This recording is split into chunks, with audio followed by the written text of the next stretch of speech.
And we're live. Welcome to another brief scene of Chicago by Night, where uh,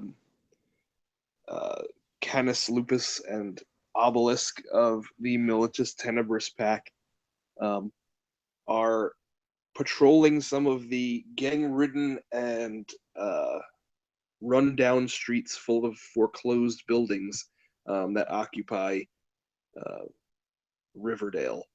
Um, Canis has in his possession a mortal infant, um,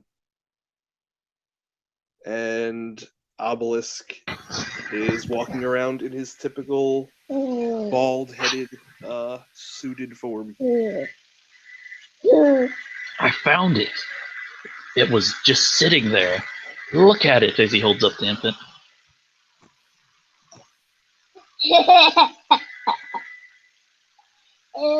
See? Isn't it awesome? I think that it likes you, but what are you gonna do with it? Gotta teach it to be savant.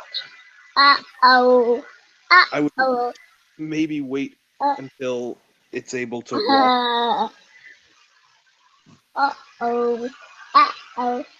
You never start too early. I guess I could make it bigger if I had pieces to work with. Shall we gather some, uh, shall we say, carnal resources? Well, I do need to find some some of these, I think they're called street bombs, so I can begin ghouling and making an information network to help me talk to the animals. And almost as soon as you finish saying that, you notice off to the right, along the side of one of these abandoned buildings, or foreclosed on buildings rather, there is an open window under which there is a whole line of degenerate, dirty, homeless-looking people who are sticking their hands into the window and pulling their hands back with a few little plastic containers with tops before shoving them into their pockets and shuffling off through the rows of abandoned houses. That looks like an entire line of street bums, does it not? I think it does. Do you think it's too many? For us? Yeah. No, I don't think it's too many for us. Here, hand me the child. He picks up the child. All right. You be cute. See? He obeys orders as he hands it over to you.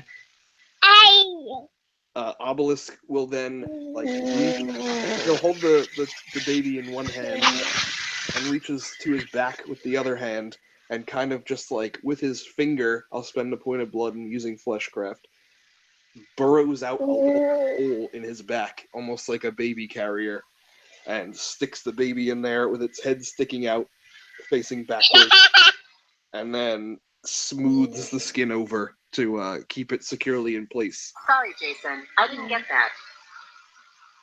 My cell phone off. I have one of those. Why does your cell phone call you Jason? Mama. I stole it, of course. Mama. No, child, I am not your mama. I'm just keeping you safe from the bums. So Canis just like walks up, looks at them all, kind of waits, so that they stop paying attention because he's standing so close. One of them is just like, you gotta get in line. I like this one. It has spirit. And then he just like swings the warhammer out of nowhere. All right, this bum was not expecting it. You smash this bum in like the back of the neck with this warhammer. You hear a horrendous crack, and he falls to the ground and starts twitching. and a bunch of the bums start to scatter. Obelisk will grab two of them and just kind of, in his signature move, clap their heads together, knocking them unconscious. Will three be sufficient? Nope. As he pulls out both of the of the tomahawks and throws one at another and then another. You hit them in the back in like a Hollywood-esque type move, and they go rigid and fall forward and hit the ground. That should be enough. You then hear what appears to be like the clattering of metal, some broken glass, and some guns cocking from within. Mama. Canis just shuffles forward and puts in like $100, then grabs the guys because he doesn't know what he's supposed to do. As you go to like put the $100 in, a shot rings out, and a bullet whizzes right by your ear. That's not very nice. He says he picks up a body and starts dragging it. A bunch of bullets start shooting out the window. They totally riddle the house next door. I'm gonna make a roll to see if either of us get hit in the crossfire. Give me 1 second. Sorry, I didn't get that. I'm rolling on my phone, so just deal with it. Ray!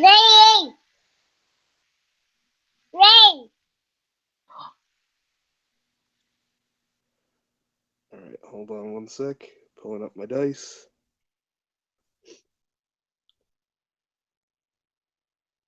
Ooh.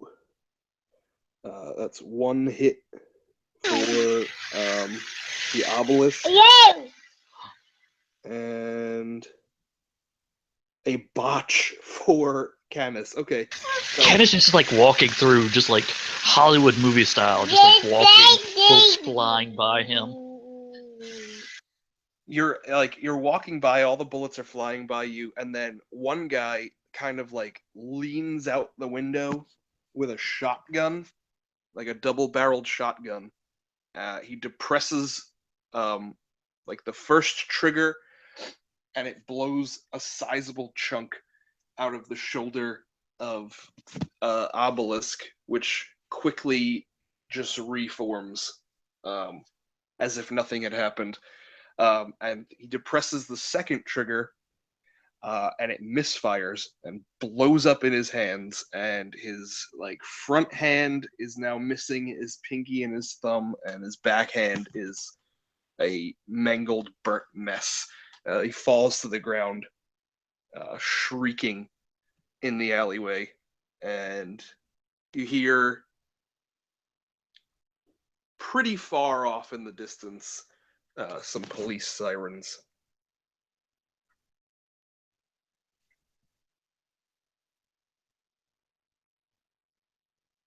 We should perhaps not take the street, says Obelisk, as he reaches down with one of his hands and sticks his fingers into the holes of a manhole cover and just like with a brief flex moves it off to the side.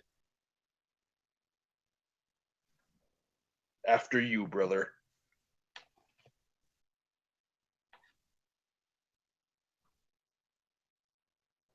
So I assume that you're gonna just go down. Yeah. Okay. So both you drop your shallowly breathing quarry down into the manhole. Obelisk kind of reaches back and pushes the baby through his skin so that it goes into being secured on his mouth, so that he can hunch over and keep it from being covered in sewage that's dripping. And he starts dragging his body down, or his two bodies down. When he pauses for a moment and he puts both the bodies down. One of them is just shallowly it's one of the two guys. He clapped their heads together. He's shallowly breathing and just completely knocked out. He's got blood trickling down his forehead. But the other apparently unbeknownst to him initially, its neck broke when he clapped their two heads together, and this body is dead. I can still use this, but I prefer them to be living. Ah, well. I'll leave this one. I owe you one mortal.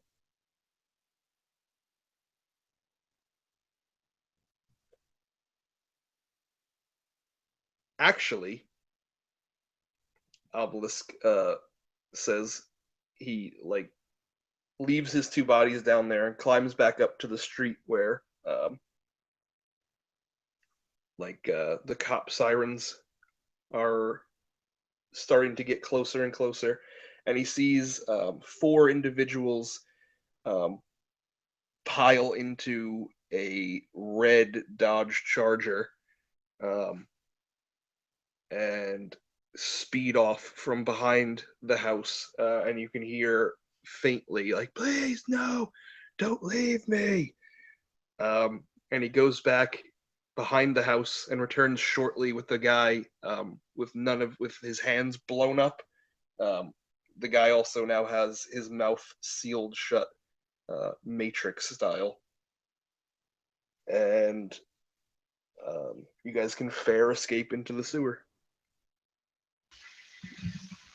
Well, if he makes it away, he's going to go back to, where he sleeps at night. Or during the day. Obelisk will similarly seal the mouths and the eyes of the other unfortunate mortals, and as you two drag them back to the J&O textile factory, a few dozen blocks away. Maybe not a few dozen, maybe like a dozen blocks away, in a different section of Riverdale.